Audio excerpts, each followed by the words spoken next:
Hello दोस्तों, आप सबका स्वागत है मेरे channel daily dose love story पे।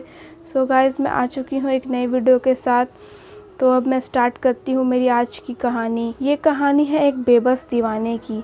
6 साल पहले की बात है। एक लड़का था, वो अपने घर से दूर रहकर पढ़ाई करता था। उस लड़का का सपना था कि वो एक दिन ऐसा काम करेगा जिससे उसे सभी लोग याद रखेंगे। वो लड़का खुद की एक पहचान बनाना चाहता था, पैसों के साथ साथ नाम भी कमाना चाहता था। वो गरीब लोगों की मदद करना चाहता था। एक दिन उसे फेसबुक पर एक लड़की की फ्रेंड रिक्वेस्ट आई। उसने उस लड़की की रिक्वेस्ट एक्सेप्ट कर ली। फिर दोनों फेसबुक पर चैटिंग करने लगे। पहले तो लड़के को लगा कि यह कोई लड़की नहीं बल्कि लड़का है। लड़के ने लड़की से कहा, मुझे शक हो रहा है कि तुम एक लड़का हो। अगर तुम एक लड़की हो तो मुझे तुम्हारी आवाज़ सुननी है।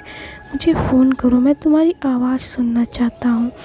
यह कहते ही लड़की कुछ देर बाद ऑफलाइन हो गई।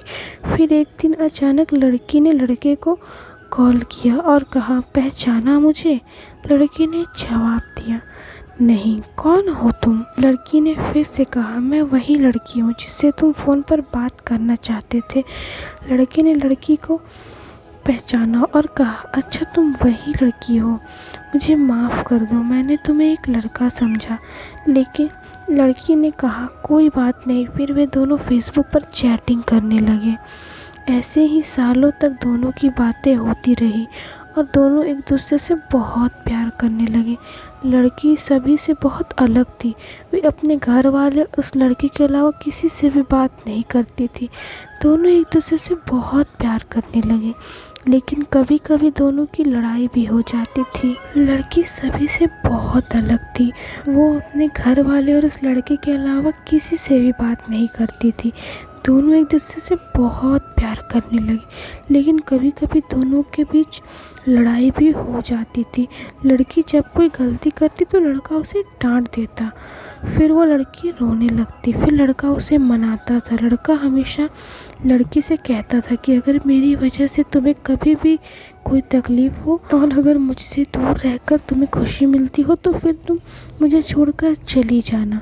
लेकिन लड़की हमेशा बोलती थी, मुझे तुम्हारे साथ रहना है, मैं तुम्हें छोड़कर नहीं जाऊंगी कभी भी। ठीक ऐसे ही 1 साल बीत गया। वक्त के साथ साथ लड़की बदलने लगी। वो दूसरे लड़के से भी बातें करने लगी, बातें छुपाने लगी और झूठ बोलने लगी। लड़के को यह सब बिल्कुल भी पसंद नहीं था। लड़का उसे बोलता रहता था, कभी मुझसे झूठ मत बोलना, क्योंकि जब कोई झूठ बोलता है तो मुझे धोखे जैसा लगता है, इसलिए तुम कभी भी झूठ मत बोलना। लेकिन लड़की बदल चुकी थी। उसे कुछ फ़र्क नहीं पड़ता था कि लड़का उसके बारे में क्या सोचेगा। लड़की दूसरे लड़के से बातें करने लगी थी। लड़के को यह डर लगने लगा कि कोई उसे चुरा ना ले, क्योंकि लड़का लड़की से बहुत ज़्यादा प्यार करने लगा था। वो उसे खोना नहीं चाहता था। उसके लिए वो लड़की जान से भी ज़्यादा कीमती हो गई थी। धीरे धीरे लड़की उससे कम बात करने लगी। लड़की के घर वालों को उसके बारे में पता चल गया था। लड़की का फ़ोन आना कम हो गया क्योंकि लड़की के पास खुद का फ़ोन नहीं था। वो घर के फ़ोन से लड़के से बात किया करती थी। अचानक लड़की का फ़ोन आना एकदम से बंद हो गया। 2 महीने बीत गए। लड़का बहुत चिंता कर रहा था, इसलिए ना चाहते हुए भी उसने लड़की को फ़ोन किया। लड़की की माँ ने फ़ोन उठाया। लड़के ने लड़की के बारे में पूछा और दोनों के बारे में सारी बातें बता दी और कहा, आप हम दोनों की शादी करवा दीजिए, मैं उसको बहुत खुश रखूँगा। लड़की की माँ ने कहा, मैं उसकी शादी तुमसे नहीं करवा सकती हूँ, आज के बाद फ़ोन मत करना। तो दोस्तों, आप लोग को मेरी लव स्टोरी का पार्ट 1 कैसा लगा मुझे कमेंट में ज़रूर बताइएगा, और अच्छा लगा तो लाइक से ज़रूर कर दीजिएगा एंड मेरे चैनल को सब्सक्राइब कर दीजिएगा एंड बेल नोटिफिकेशन को प्रेस कर दीजिएगा ताकि आप लोग को मेरे पार्ट 2 का अपडेट मिल जाए। सो घर में रहिए, बाहर मत जाइए, stay home, stay safe. Thank you, bye.